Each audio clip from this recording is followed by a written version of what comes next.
फूल चटाई मुगलन को तो याद आ गई नानी की छत्रसाल ने साज रखी थी। पावन युद्ध जीत के यारी वीर केसरी कहलाए।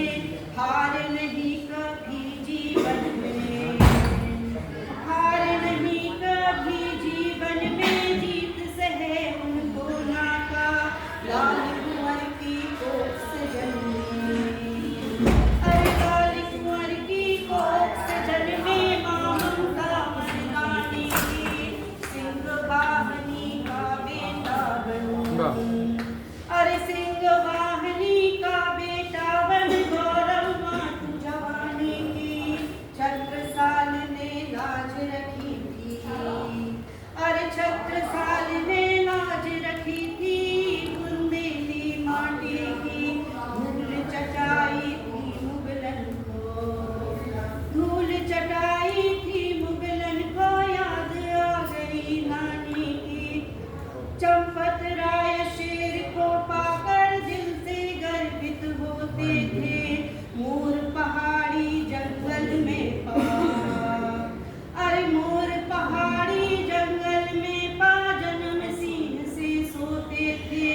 मधुमक्खी हुई सृजनहार, अरे मधुमक्खी हुई सृजनहार छत्ता से अलग जब बखानी थी।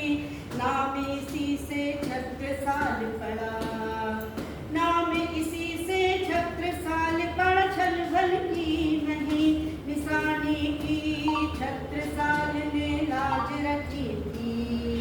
अरे छत्रसाल ने लाज रखी थी बुंदेली माटी की धूल चटाई थी मुगलन को। प्राणनाथ प्राणनाथ से गुरु को पाया फतह युद्ध के काम हुए भरे भारी घोड़े के कारण। अरे भरे भारी घोड़े के कारण पूर्ण सभी अरमान हुए। मिलो शिवाजी को संग तो, अरे मिलो शिवाजी को संग तो देखो मुगलन की हानि की। चंबल और नर्मदा का तट, अरे चंबल और नर्मदा का तट जमुना ही राजधानी की छत्रसाल ने लाज रखी थी। अरे छत्रसाल ने लाज रखी थी बुंदेली माटी की धूल चटाई थी मुगलन को। छतरपुर के तालाबों की महिमा जब निराली है। हनुमान की अद्भुत छवि तो, अरे हनुमान की अद्भुत छवि तो सबको बरसाने वाली है। खजुराहो के मंदिरों को देखकर, खजुराहो